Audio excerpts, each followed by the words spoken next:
Hey, welcome to another episode of Breaking Protocol from the Razzle Dazzle Show, our ongoing miniseries where we break down key updates and design questions straight from the development of Shade Protocol. These episodes are built around the game's community engagement series, Devs Ask You, or DAUs, where Kendall and the team not only show what's changing, but invite fans to shape the journey with them. Today we're doing something special. The brand new Shade Protocol trailer is finally here, and instead of just watching it, we're going to break it apart shot by shot. What was planned, what changed during development, what visuals are hinting at something bigger, and how much can Kendall reveal without the rest of the team hunting him down. Be sure to follow us and Little Legendary on our socials and YouTube channels, go follow the Shade Protocol Kickstarter page, and join the Discord server to check out new DAUs, vote in polls, and share your voice directly with the dev team. Links to everything will be in the description down below, and with all that being said, it's Razzle Dazzle time! Kendall, it is finally time for the new trailer, and I cannot be more excited. How do you feel with a second trailer for your game out already into the world? It's absolutely unbelievable. The amount of work that has gone into putting this together, just knowing that, we don't even have a year from starting to work into the game full time. And having a second trailer out, so many people waiting for it. It's killing me with excitement. So I'm definitely looking forward to going over this with you and finally talk about it. We've been quiet for a long time putting this together. Yeah. So it's a big deal. Big deal. So welcome everybody to our first director's commentary of the new Shade Protocol trailer. What we're gonna do here is just play the trailer, and then we're going to be breaking it down with Kendall right after. So, without further ado, let's begin.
Absolutely incredible. There is so much in this trailer. So many cool new things, so many things that we haven't just seen enough of. So let's start at the beginning. Kendall, what can you tell us about this shot right here? This right here is one of the themes of the game that we're trying our best to keep incorporating more and more.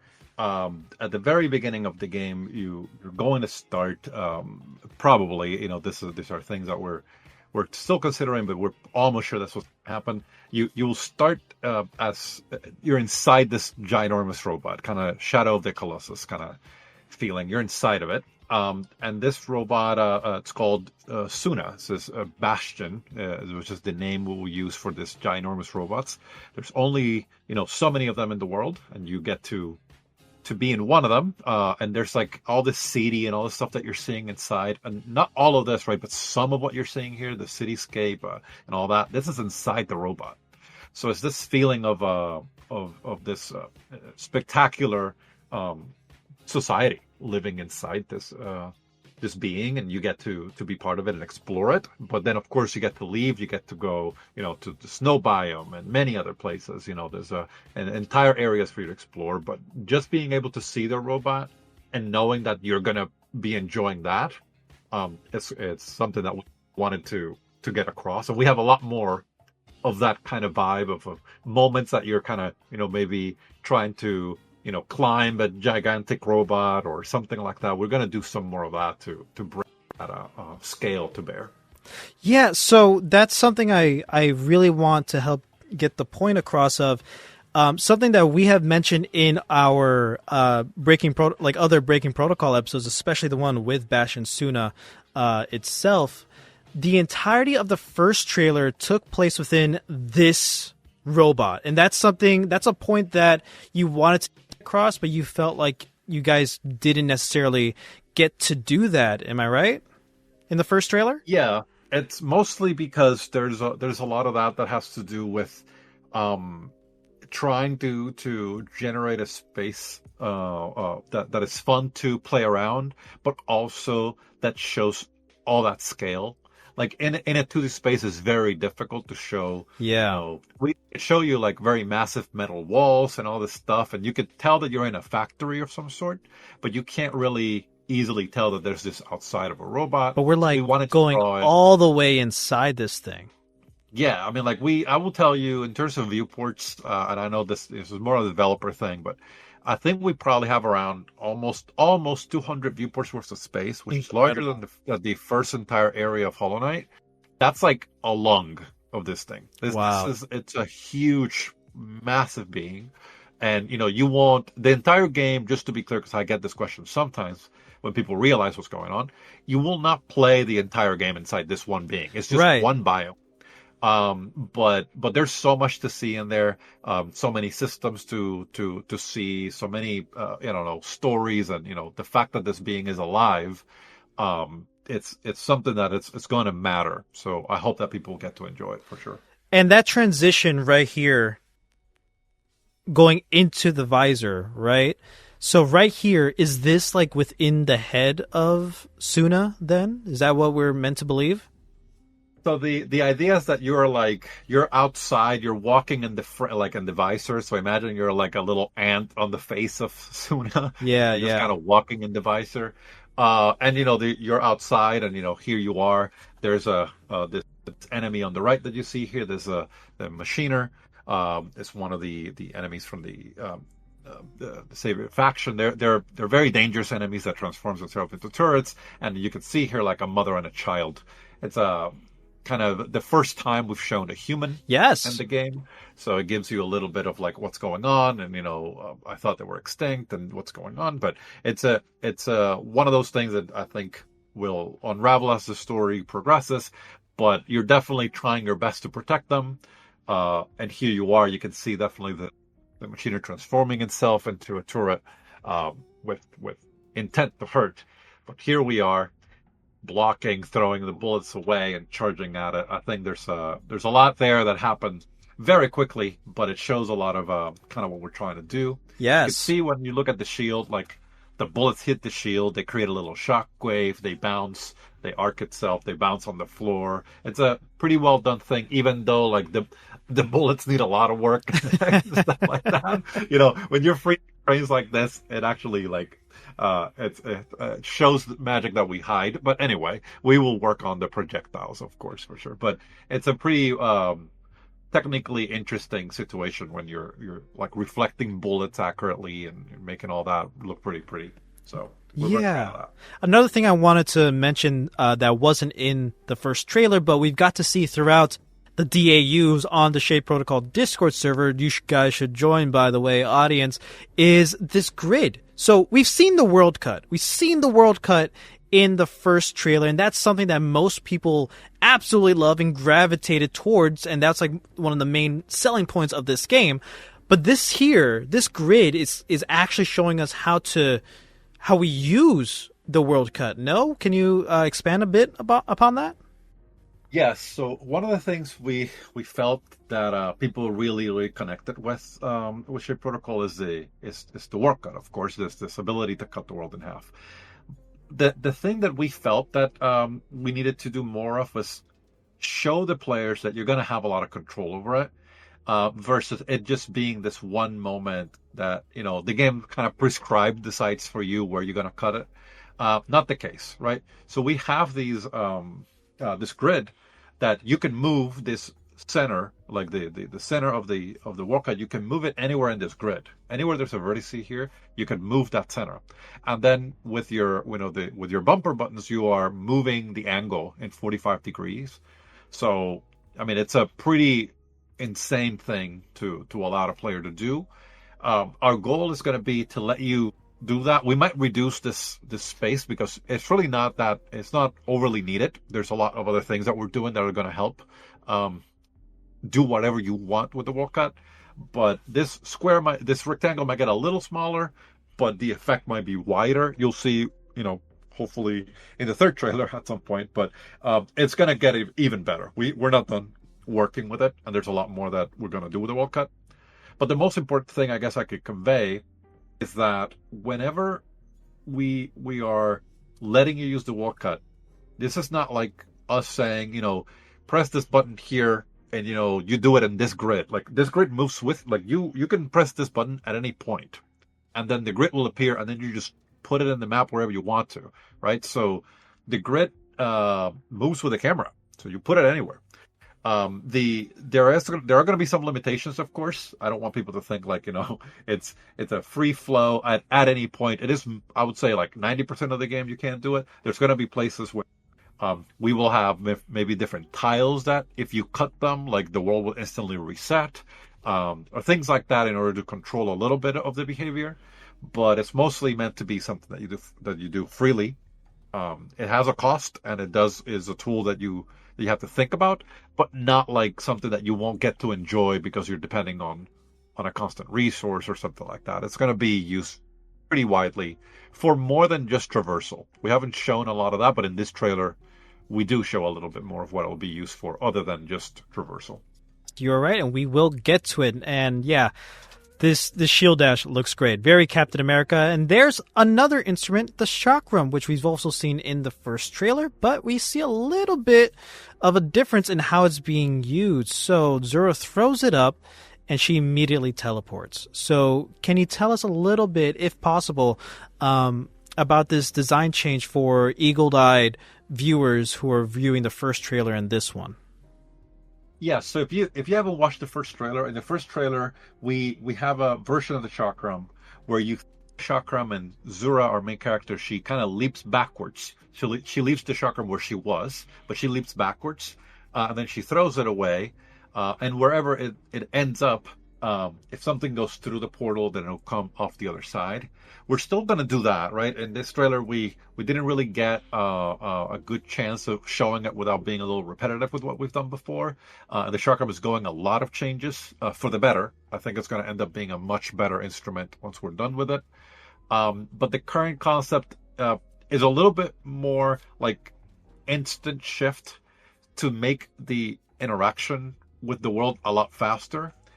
We felt like the prior version looks incredibly good in the trailer, but it needs to feel a lot more active. Like you are engaging with the world in a very active way. Like you're moving towards you want to move without the double step of throwing the chakram, being thrown back, and then dashing forward.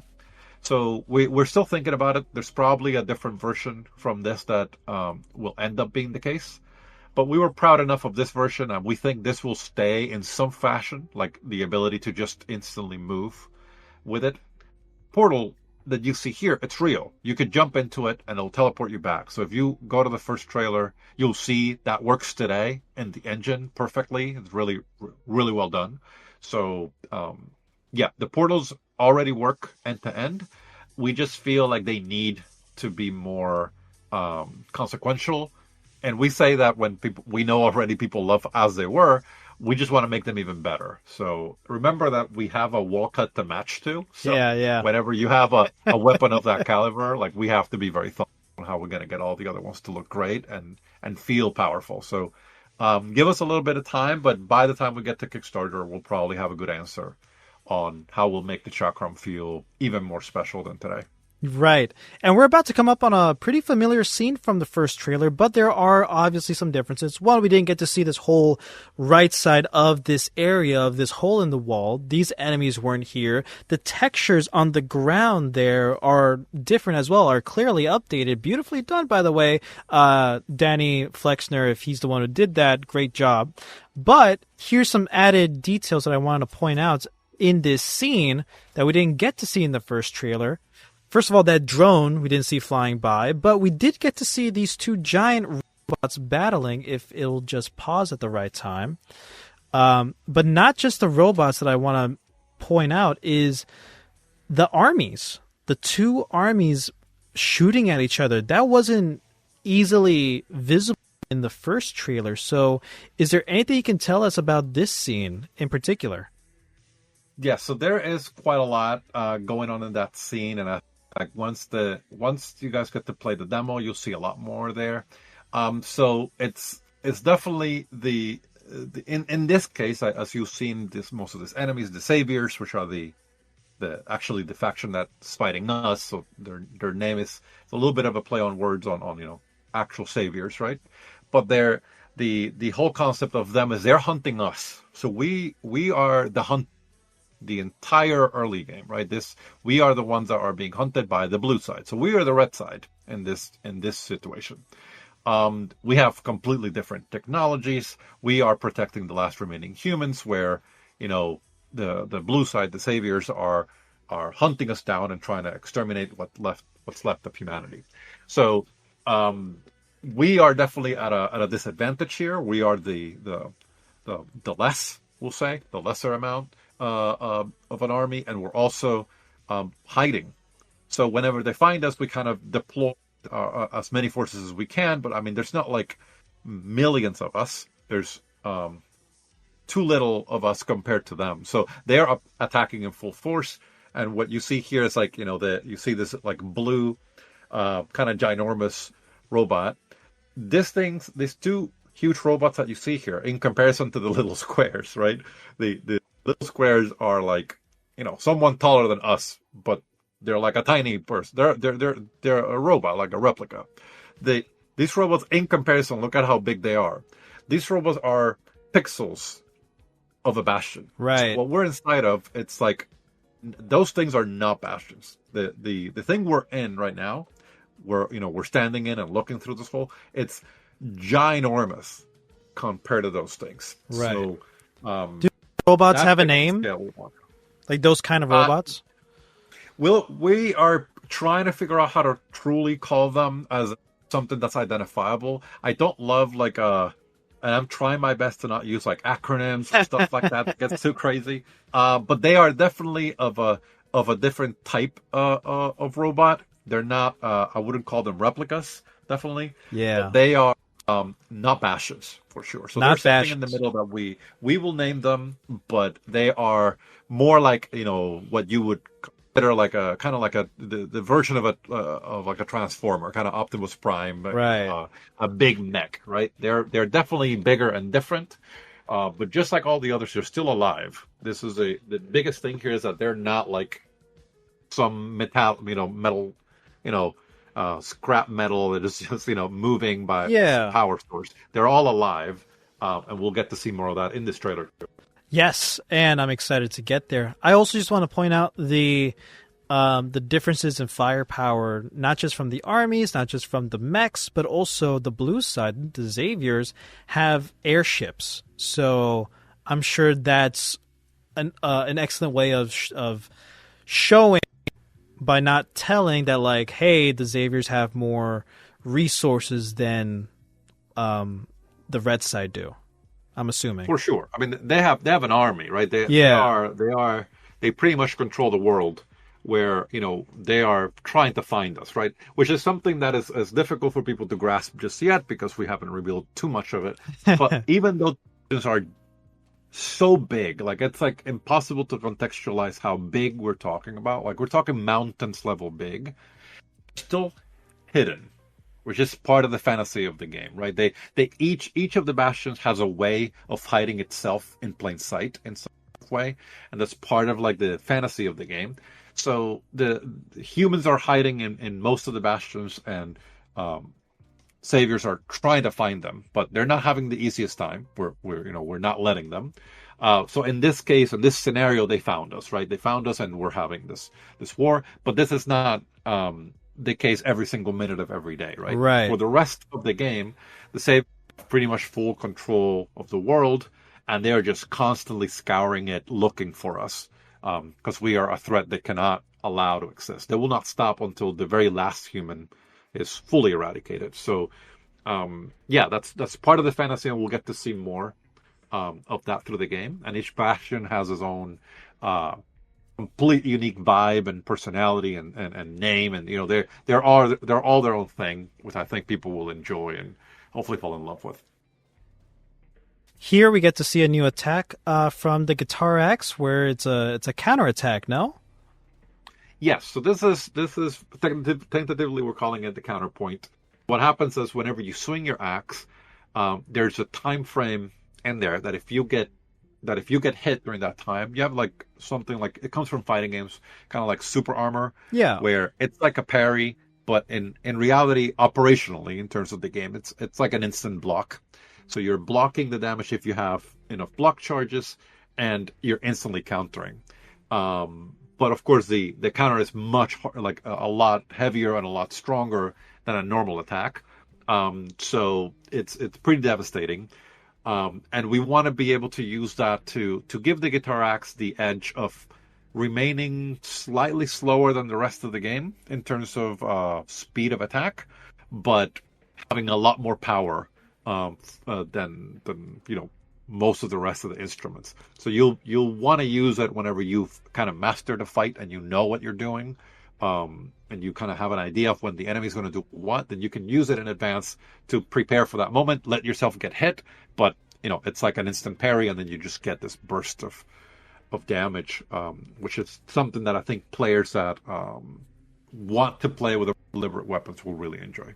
Yes, and a nice little added touch audio-wise is in this trailer compared to the first one, we get to hear actual musical cues from different instruments. So like we get to hear the actual guitar riffs from the guitar that we mentioned in that episode for the Guitar Axe, and also we get to hear more things on the flute. So we'll get there. Here again is more about Bastion Suna. There we got to see world cut, it seems like, being used in combat. So that quick slash instantly destroyed this tier 2 snacklet. Can you tell us the differences between using it in combat versus out of? Yeah, so this one needs a ton of work. We want to work on slicing the enemy in half and all the fantasy that we want to do, but we wanted to put it here, even though it's not like in a place that I think I still needs a lot more love. But I'm just proud that we got it in there, because I wanted to tell people, yes, like, you are gonna cut enemies. Like, we're not going to just make it so that you can't. So what we're doing, we have a couple of systems that we're thinking about. Right now, you have a button for the wall cut. So whenever you press that button, you'll get this menu. Which is the grid, right, to move the walker around. But if you tap the button, it'll find the nearest enemy, like in the direction you're facing, and it will just cut them. Oh, wow! It doesn't like instantly kill them like it's happening here. Of course, this is more for trailer purposes. But smaller enemies, of course, will die in one hit. Like, they don't, you're spending an amount of resource to just kill them. If they're tiny and very simple enemies. But if they're more on the bigger side, then you hurt them, and it does good damage, for sure. So it's kind of part of Zura's play style eventually. So you'll be able to maybe swing with the shield, dash through them, hit them with the axe, and then cut them with the katana, and then it is all one flow of combat. We just wanted to isolate it here so that it didn't feel like something else was hitting the enemy and then we were just triggering a mark or something. This is its own universe.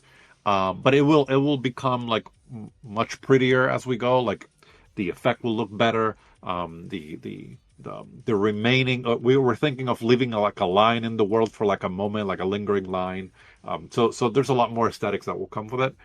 But it's definitely much faster. Like you just tap the button and it'll just you spend an amount of resources to do a cut, and you don't have to like target it or whatnot. It'll find the enemy that's closest to in front of you inside a certain range, and it will just cut them. And that makes it a lot more viable for combat. Because imagine if you were like moving that grid trying to put it on top of an enemy. Yeah. It just feels like way too much work. It'll feel clunky.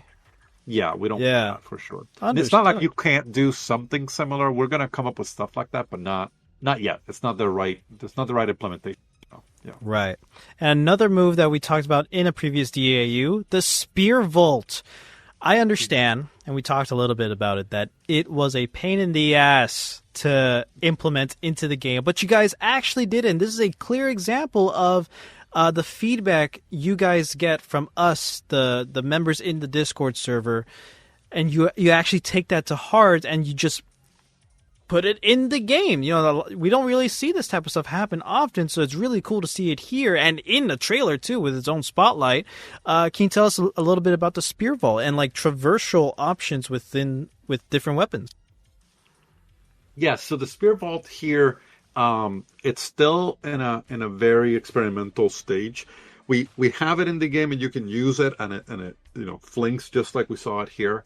Definitely it requires like a lot more setup because it has like a very specific distance that it goes through. So things that we want to do with it in the near future is and these are all options, we're still in development thinking about it, but one of the ideas is to have it like track enemies so that whenever you do the jump, it kind of finds the enemy in front of you and kind of tries to land behind them with like a perfect curve. So we're thinking of how to make it so that you land where you really want to in relation to enemies. So that's what makes it really difficult. Because if you were to do this vault just like, I don't know, 10 steps closer to this death ladder, you'll land pretty far behind her, right? So we want to figure out how to get this to feel like it does here, of course. This is the trailer, so we're able to like set it all up really pretty. And record it as many times as we want to. Right. But in terms of like the actual game, we want to get this to like feel just like this all the time. But in the Spear Vault, something also that you see when she lands, when she dashes through, you could see like she's doing like a slash on her. Yeah. That's like that's the violent katana. So there's going to be other ways of using the. We keep calling the wall cut, but in reality, it's like the actual katana, right? So you'll be able to use it in more ways than people have seen yet if you pay attention to both trailers. There's a lot of information in both, and in here you see one of them, which is mostly this idea of like dashing through an enemy and hurting them as you do.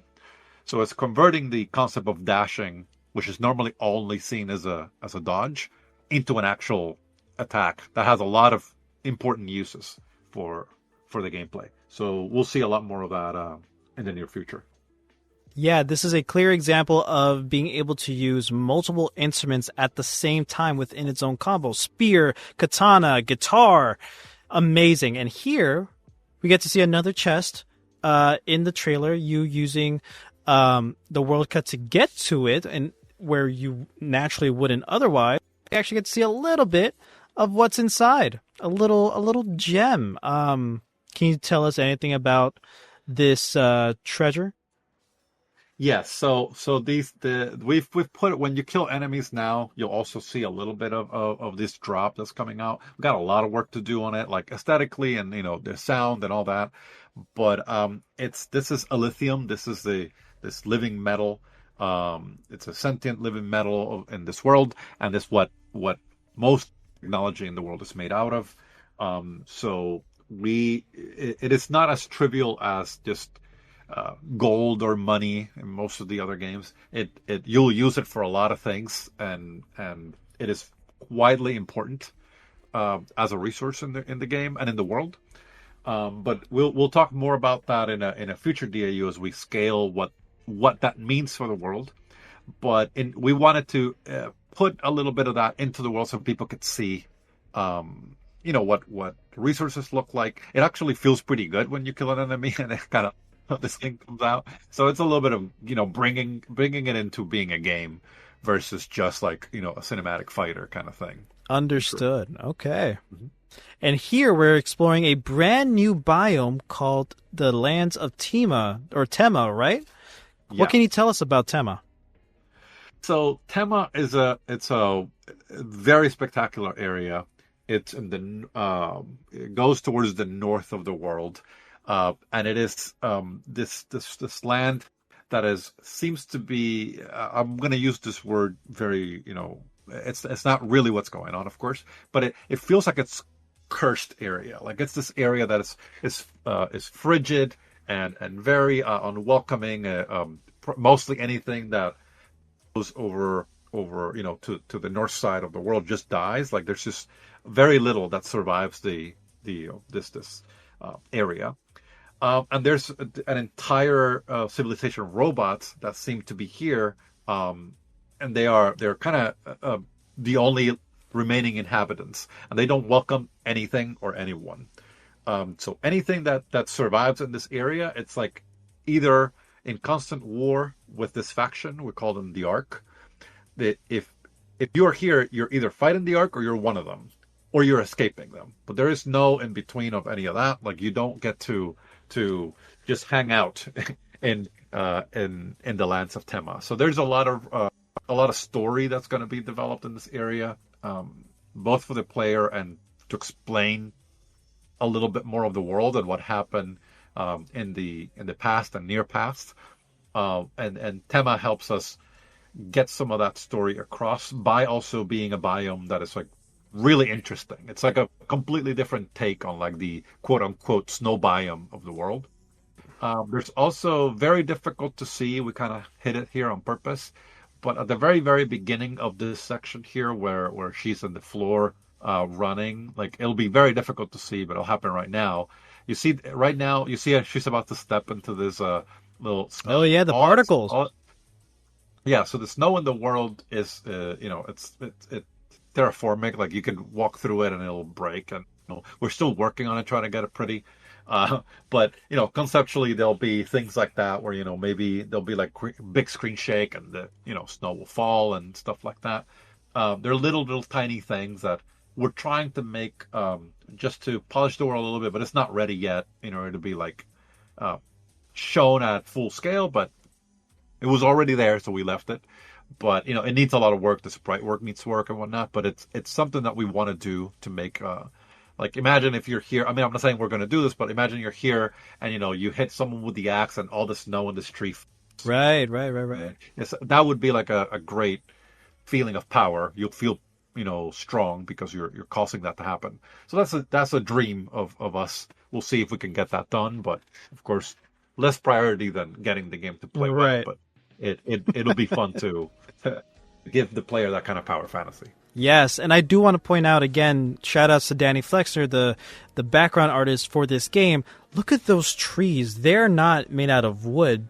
Those are like wires and cables and tubes wrapping around the trunk, and I just think that's a beautiful detail that could be easily missed. Yes, I mean it definitely and a trailer easily missed, and the game be very difficult to not know that the entire world is kind of getting consumed by this metal that's kind of losing control of itself, and there's so much to it that I think players will get to enjoy. The story is very apparent. Like you don't need to like sit there and read like a bunch of log or like it's all going to happen in front of your eyes. So I think we've done a good job, at least trying to set up a world where you will just if you just play the game, you'll get enough of what's going on to kind of patch together what has happened and what is going to happen. But of course, we will build upon it with good, hopefully, really good dialogue.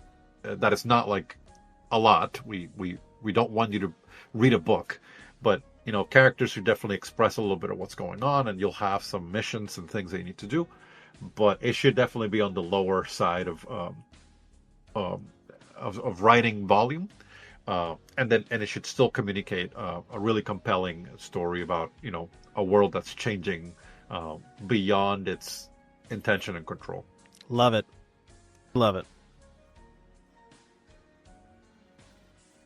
Now this scene, Kendall, rocked my world already. Okay, so she gets shot. Zura gets shot. She is down for the count. Who is that? Kendall, who is that? So this is it's a scene that I love a lot because I wanted to do this for the longest time. Oh my And God. of course, we couldn't get this done on the first one, but the concept here is, of course, Zura's just doing her thing, and then out of nowhere, and you can hear it. It's hard to hear, but people, if you're not in this, you could go to the trailer and just listen to the right before she gets shot. You could hear the shot like charging up and shooting. It's intentionally low, but you'll see like there's some anticipation. Shot hits Zura, like pretty much, you see all this electricity around her, puts her down to the floor.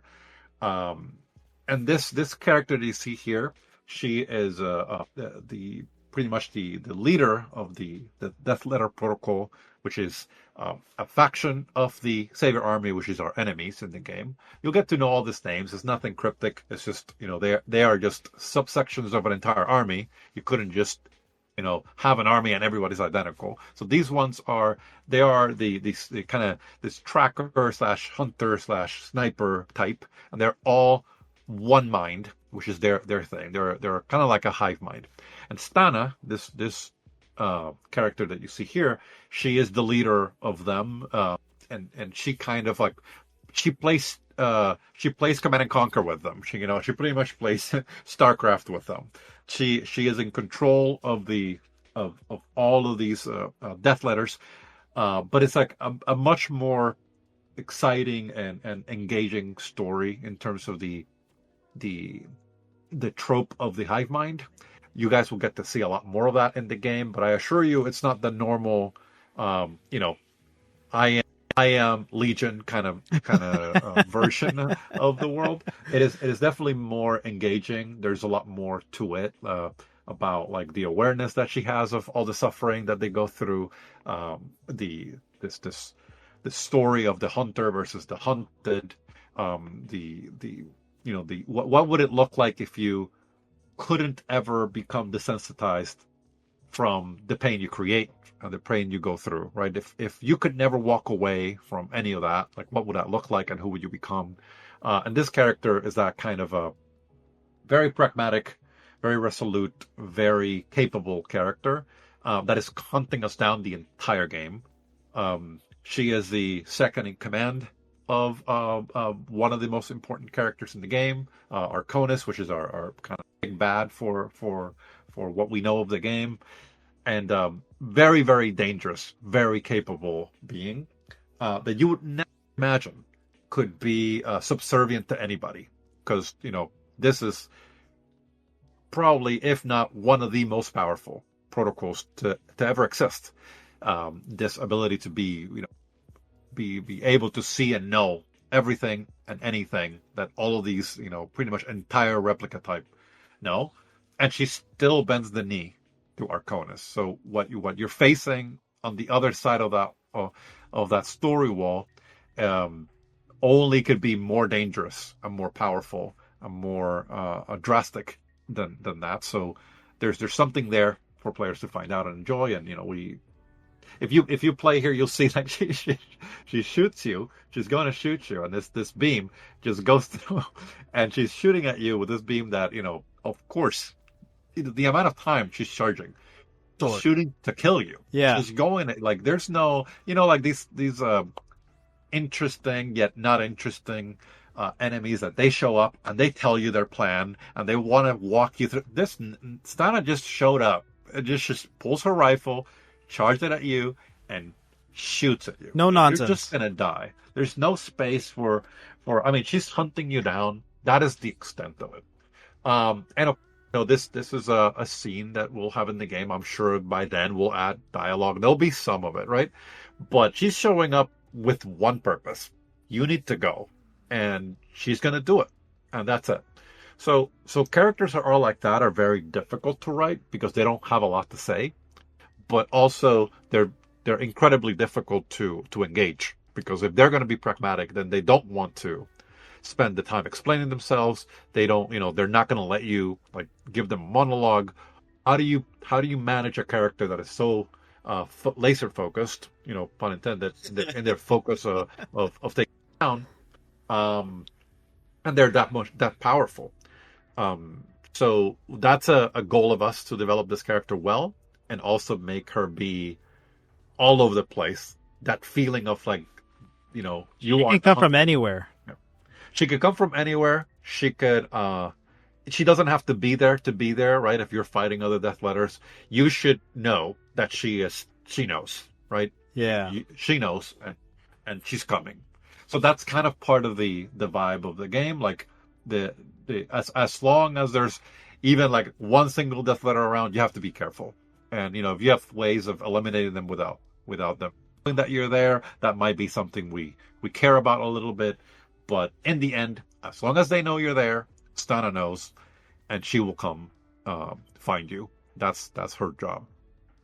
And this isn't the only other big character that we see here in this scene. Who is that, Kendall? They are deflected. First of all, just talking about how powerful Stana is, and just with this one shot, she can just take you out. But then here comes this other big figure with a spear.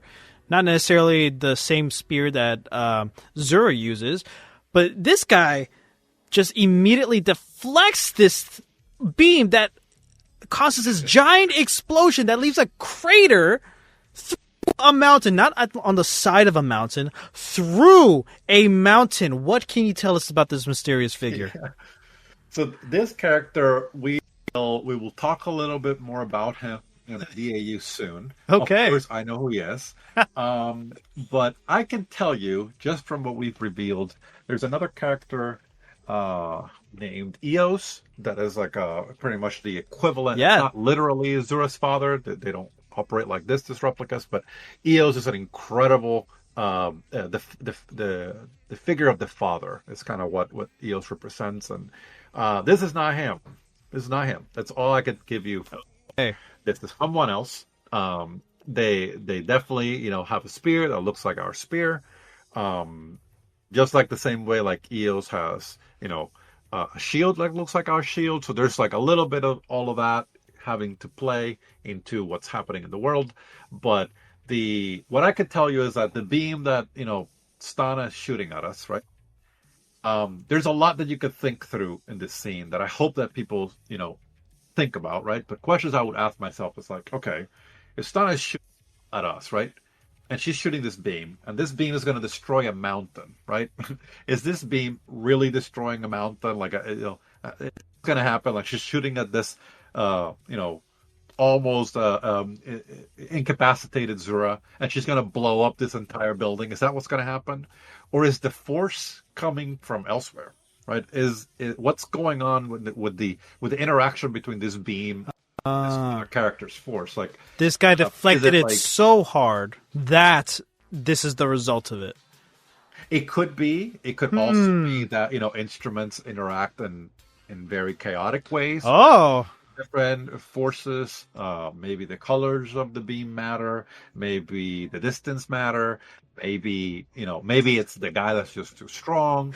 So much that I hope that people make their own speculate, but I can tell you that she's not happy that her beam got deflected, and that the fact that this destroyed a mountain should worry anybody, like anybody.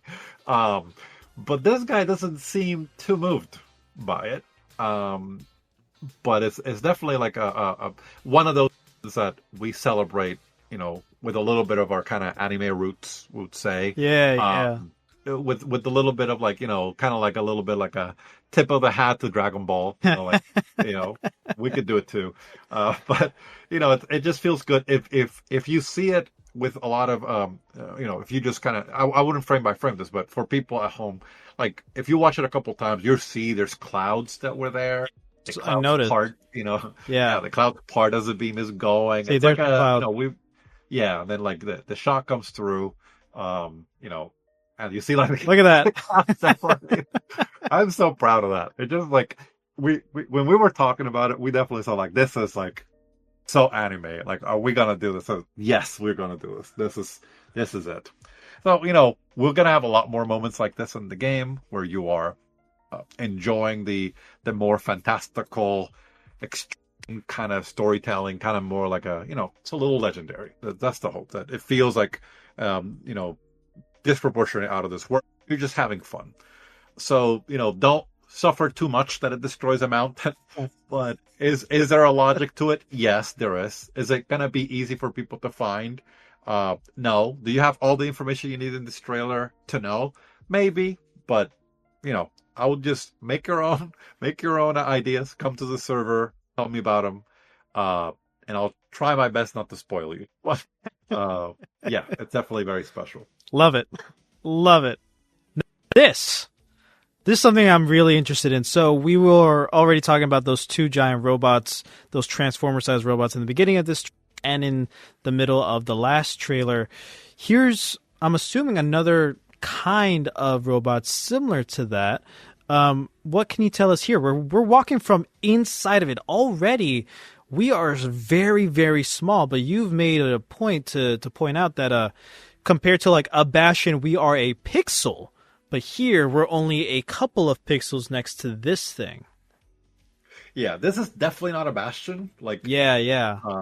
But this definitely is it's a pretty large robot. We are now here when you're seeing the snow, you're seeing all of this. So big chance that we are in the lands of Tema. Yeah. And we are kind of seeing a little bit of what's going on in this place, right? You see this ginormous robot with like, a hole in its chest, with a gigantic spear, that you pretty much like, it's a very, very long ramp for us, but for them it's a massive weapon going through their chest. So what happened here is it has a little bit to do with that kind of stuff, and I think it's part of the story that players will unveil whenever they get to play this. But you're seeing this destroyed robot, like he doesn't have his arm is all in the floor, and you're seeing all his pieces. But then when you're going through, like, we sped all this up, of course, to simplify it, but you could see that, he has snow all over his shoulders, haven't moved in the longest time. He looks beat and all broken, but, so you come and out of nowhere, it wakes up and kind of looks at you and, can't really move. So the story of little things like that is going to tell you a little bit more of what's happens in this area, and a little bit of how it all went down, and we're going to learn more about that. I can't really promise you too much more than that right now, but I can tell you, as you go through it, the feeling of the uncertainty that you have on what's going on will slowly dissipate, but there will be a lingering effect of that on the player, either the acceptance that this is the way that the world played out, or a desire to help, or maybe a little bit of just sadness that this is the world we're left with, or maybe it's all justified. It's just very, very difficult for us to put a precise feeling of what we think the player will have, because the idea is that all of this, even though I'm using this word way too liberally, it's a pretty human story, even though like most of the characters are not human. These things feel, they think, they know, and they do based on what they think. So there's a lot of it that has to do with the decisions that were made maybe times before our own, and the consequences of that in the world. So you'll be part of all these happenings, but some of it will be, of course, outside of your control, and you're more of an spectator in the outcome of a war fought before you. So a lovely area, definitely, when you look at it, all parts considered. But we definitely want to get across the danger and the threat of this place, of how dangerous it is to be around here, and how unforgiving, even for something as much more powerful than you, as a robot of this size. If they couldn't be here safely, you probably can't either. So your goal should probably be to get out of here as possible. Okay. Interesting. I can't wait to find out more. great use of the flute. And here's a new area that we haven't seen before. Sky Islands, it's very reminiscent of like Sonic 3 and Knuckles, you know, like what's it called, Angel Island or whatever. You know, I get some major like ethereal type of vibes, even with like those floating crystals and stuff. And you guys love having your multi-cuts in the 1 minute mark of your trailer. Love that. What can you tell us about this brand new biome? So this one, I am debating how much to tell, but do a good DAU about this one very, very, very soon. You know, by the time this airs, we will probably have this to show to everybody.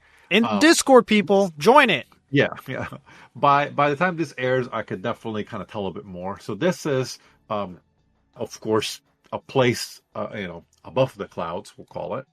And it is a completely new bastion. This is a bastion? Yeah, it's a bastion, and it's called a bastion Oa, and it's like one of the coolest things we've made.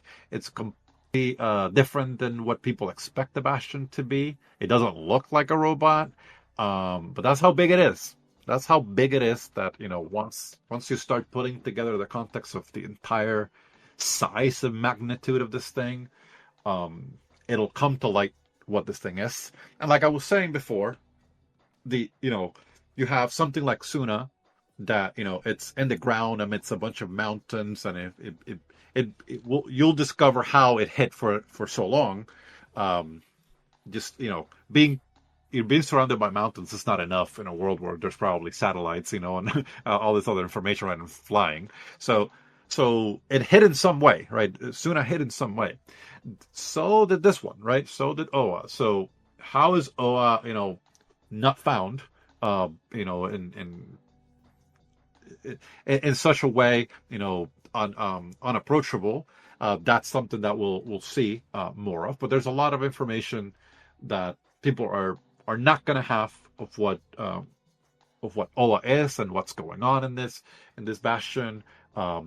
And you know what the story of what they're trying to do is. For people that don't know, part of the story of our game is like whenever humans were, you know, whenever the whole problem of our world started, this thing called the Shade Protocol, which is pretty much is this huge malicious virus. It's not really a virus, but I'm generalizing here.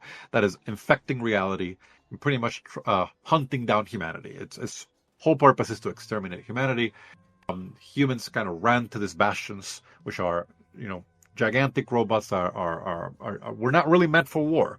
They are huge technological marvels, kind of like, you know, the greatest wonders of the world, human made, and they're all incredibly special and fantastical. So this one flies, right? This one lives in the clouds, and we'll get to see a little bit more of what that looks like and why that's important, and how the whoever is here has endured all this time, and, you know, where have they been, and, you know, what have they been working on. But the goal of the bastions during this time has been to figure out a way to counteract the Shade Protocol. So the goal of all the civilizations in each bastion, which they're completely disconnected from one another for safety, right? They don't know where each other is, in order to protect the remaining of humanity. So what have they done during all these years that you know, we've been at war? I think it's going to be interesting for players to figure out and to see if they can find help here. So more to come on that, but definitely Oa is just a gorgeous area. Just as it's made with a lot of wonder, and it's meant to be a completely different take on the kind of Shadow of the Colossus gigantic robot. Like, what does that look like if it is that massive, you know, and it flies? Yeah, we'll get to show you guys a little bit more. But just like the first trailer, in here you cannot tell its shape. Oh, not at all. It's all, you know, somewhat intentional. So it will be very difficult for someone to guess what the shape of this bastion is. But I think there's a little bit of information here and there to speculate. But I'd be really impressed if somebody figures out what the actual shape of this thing is. Yeah. And what it looks like. It'll make it hard because like there's buildings like in the background and stuff like they don't seem like fully connected. There's this giant chain, I don't know what that means. The chain reminds me of like Sonic CD, where like Eggman chains his entire planet into like the Earth or whatever. I don't know. Incredible! Wow! Huh? Quite a lot going on there, yeah. But you see also vegetation. You see, a lot of things are it's like a beautiful place full of technology, and of course is a interesting disconnect from what's going on in the ground. Yes. Right? So there is a lot of interesting stories to tell there. All these buildings, like, their shape matters. The fact that, there's a lot of stuff here that matters. We'll get to see a little bit more of that. But I think just the fact that, there are, there's life and there's like all these, just vegetation and just an overall beautiful kind of like paradise-like environment is going to matter for the development of the story and what's going on in this area, which is a beautiful contrast against the chaos in the ground. So we'll get to learn more about that in the game. Incredible. Now, this seems a little bit more of Suna on the inside, which is very cool. I also do want to point out that this is our first time actually seeing footage of a protocol being used in the game called Shade Protocol. So this protocol, you guys did a DAU about it already, and it allows us to have these little droids or drones following us and also helping us within combat. I understand that just talking about protocols can like take a while even just to fully explain it, and we will do an episode dedicated to protocols in the near future. But what can you tell us about this one specifically, Kendall? So this is of course two pieces, but the main thing here is it's called code. So code is a function which is pretty much, imagine that you have two parts of a build, right? You have some effect that you want to trigger, and then you have the trigger itself. So in this case, code is the effect, which is, a drone, a snack bot is how they're called. A snack bot is created. That's the effect. A snack bot is created. And then the second part is like when X happens. So that's the sentence. We're building that sentence. So a snap box is created whenever an enemy is defeated, for example. So that would be code is the left side of this story, and then the right side is breaker. So code breaker creates that sentence. Snap bot is created whenever an enemy is defeated. So that's what you're seeing in the trailer here. We didn't want to put all this UI and overcomplicate it. We just wanted to, okay, here's like some build that you'll be able to do where you get these tiny little snack bots that follow you around, and they are very dangerous. If you could see when they're fighting, they're very dangerous. So this is an entire playstyle you can have, which is based on being like a combat summoner. You could create tiny little drones that follow you around. They do, pretty decent damage, and they have maximum amount of hits before they disappear. So you'll have them hit there, and you can keep, of course, summoning more and whatnot. So it's an entire build if you want to play the game as a little combat summoner. But this will not account for as much power as people might think. So we are balancing this build system to give you like a certain amount of power, which we will try our best to balance. So the snack bots will give you as much power in total as, instead of code, let's say you pick Echo, which is a completely different protocol, and Echo lets you do certain attacks twice, right? So let's say you swing with the axe, and the attack will happen twice, like a copy of you will do the attack again. So that's like incredibly powerful. It'll probably add up to the same amount of damage, right? Very, very similar. And in some situations, the little drones will be better because maybe you're safer running around. And in some other situations, being able to like sit down and just like, break an enemy in half with your axe, hitting them multiple times will be better. So that's the summary.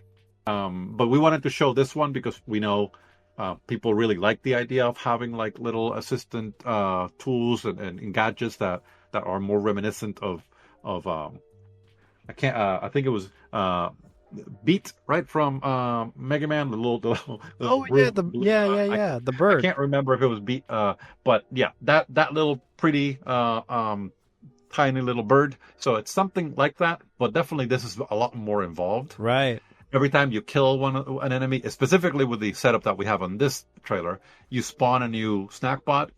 You can only have 3 in this specific setup. That changes based on how you combine things. Feels like a little bit like an oversimplified Clair Obscur. Is the way I would explain it. It's an oversimplified Clair Obscur. You're able to combine different things, and it makes a build for you. But in this case, like if you were to kill, this snack bot down here, nothing happens in the trailer intentionally. But in the game, like the idea is that you'll get a 4th drone, which you are not allowed to have.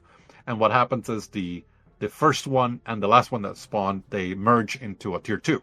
And then you get like a new level. Like Wow. your tiny little army gets a little stronger and a little stronger until you get like all of them to tier 3, I think is the maximum we have. And if you want to kind of play that summoner build, then you can. It's probably one of the only Metroidvanias where you could do that reliably and not like a something that you throw and here's a drone for a couple seconds. It's an actual build that you can play the entire game, of course, from the moment you get it. But it's gonna take a completely different play style for it to be as effective as it might look. So anyway, just stay tuned. A lot more to do with protocols. We'll have an entire podcast just about them because they're very simple yet Complex. highly evolved. Yeah. They have complexity, but they're easy to understand once you have the controller in your hand and you're just choosing. But they're definitely very, very big system that you can do a lot of stuff with. That's how I would word it. Yeah. Mm-hmm. I love it. Now we're gonna blow past this boss just a little bit because the thing after this boss is something that I really want to touch upon before we end this episode. But what I do want to say is this is the same boss that we see in the beginning and the end of the first trailer, and I'm sure eventually we will do a dedicated episode on that big boy. Now this, yeah, it's a big thing. The harmony for the axe. Oh my god. Yes. Incredible. My favorite thing that we've put together. Yeah, I love it. I love it so much. Absolutely insane. There's a lot going on here. Yeah, there's a lot going on here. So if we go from the beginning of it, you'll see it like hit the world, right? It hits the background, and the idea of it is that's kind of like the power of the axe is that in the way that the katana can slash the universe, as in like make it into 2 pieces, right? So imagine that's more of a dimensional line, right? In the world, you're pretty much taking the world and slicing it. Yep. You're not really going into like the back, right? So you're going in one axis of the world and you're just moving those pieces. The axe has the power, and conceptually, right, to shatter the actual, we'll call it this overlay of the world. So you're able to see the code behind, right? This entire universe is made out of code. It's kind of imagine if we have like particles and atoms and all that stuff, right? Quarks and all that. The smallest particle to ever be found by humankind, there's something smaller than that, and the thing that's smaller than that is code. So imagine it like that for a moment. Just believe that lie, right? And if that was the case, then what would be beneath the reality that we see, right? What's there? So the axe can do that. And as you see at the beginning of the harmony, like Zura, it's like smashing the pretty much like this just the reality, right? So she's hitting thin air, but solidly, like she's hitting something solid in the middle of thin air, and it cracks the world. And then you can see behind it. In the game, of course, this will be a lot more, the background will be detailed. It'll feel further away. It'll be animated, right? But in here, it happens so fast, we can only do so much before we make it to our Kickstarter. But that's the concept. So you're breaking the kind of shattering the upper layer of the world. And then when she jumps, you'll notice if you go back just a tiny little bit here, whenever she is crashing down, you'll see that she kind of she's ripping the world. I like the audio cue you put in too. I actually heard a whoosh type of sound Yes. while she was doing that. It's there. It's very difficult to catch, all intentional. But the feeling of it is like she is ripping through reality, like cutting it down, like, whenever you cool. take a scissor and go through like a piece of cloth, right? That you're kind of cutting it with just the force of moving it forward. That's kind of what's happening here, right? So if the katana can cut the world in half, and the axe can rip reality, which is, just a completely different insanity level. And they're just one to the other equally as powerful. Just one is definitely much more easy to understand, right? Yeah. Yeah. Well, I'd say like the axe is definitely more on the power side for sure. Like, I mean, what it's doing, like you can tell whenever the axe falls and she smacks the world, how everything stops. This is something that it shares with the katana. So there's an effect on reality that it's like reality can't really defend itself against these things that we can do, at least as we know, as to the moment that we know. So the axe is going to be incredibly powerful. But it's definitely something that, just like the katana, is like, how much can we control?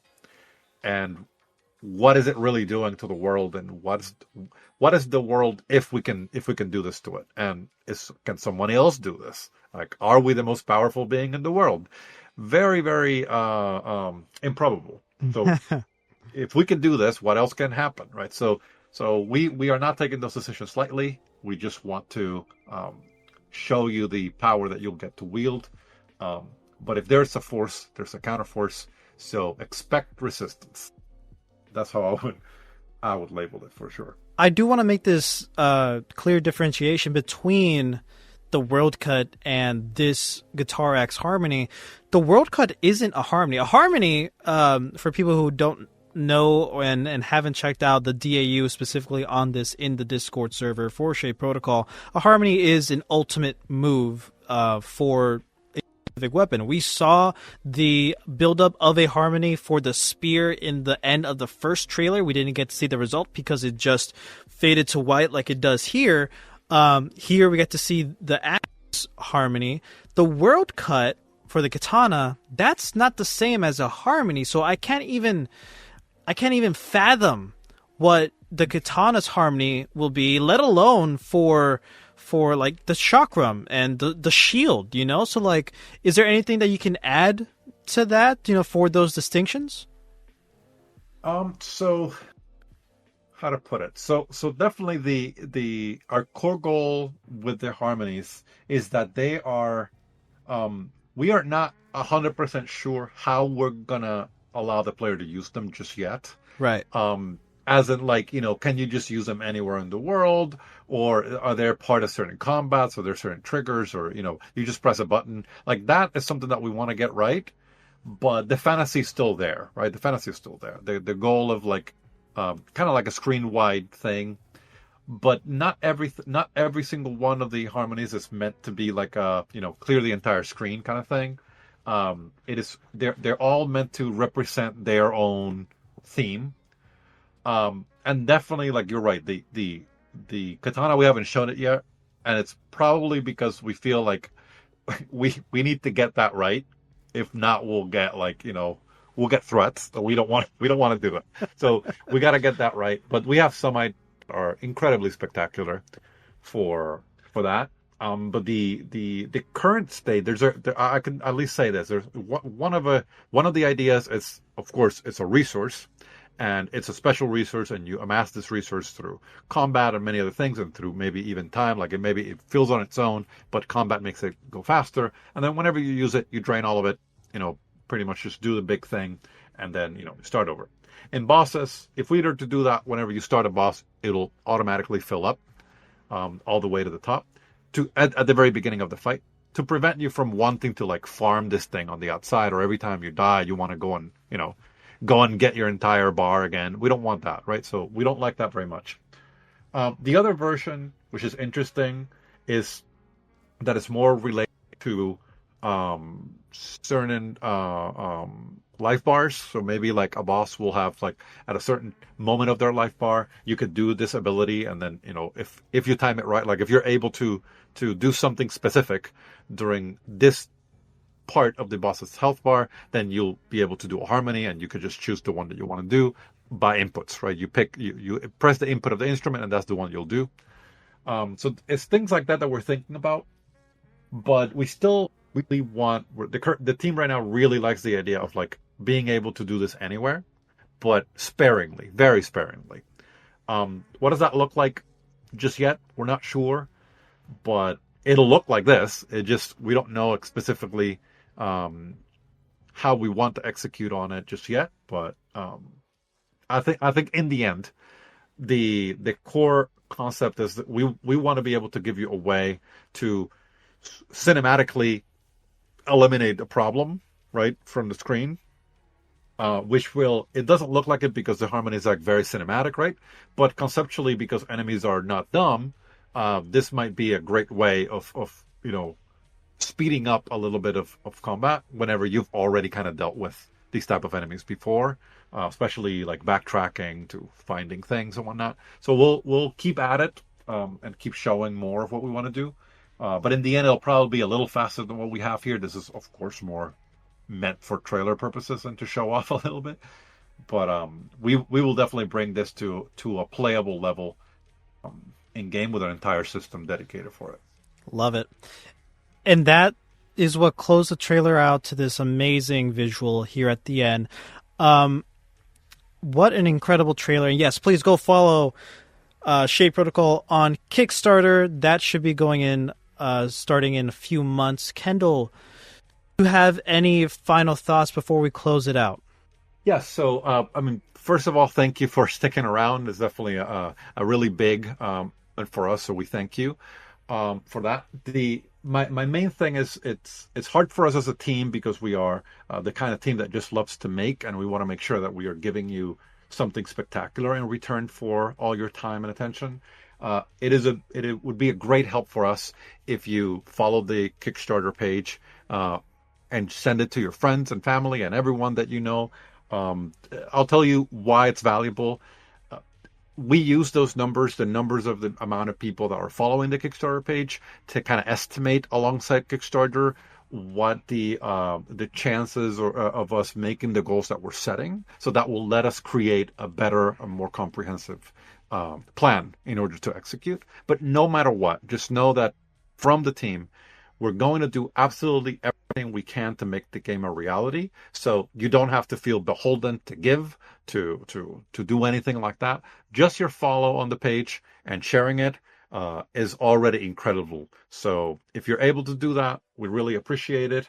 And we promise you, it is our task to make this game as wonderful as we can. So thank you so much for sticking around, and you're really appreciated. Beautifully said.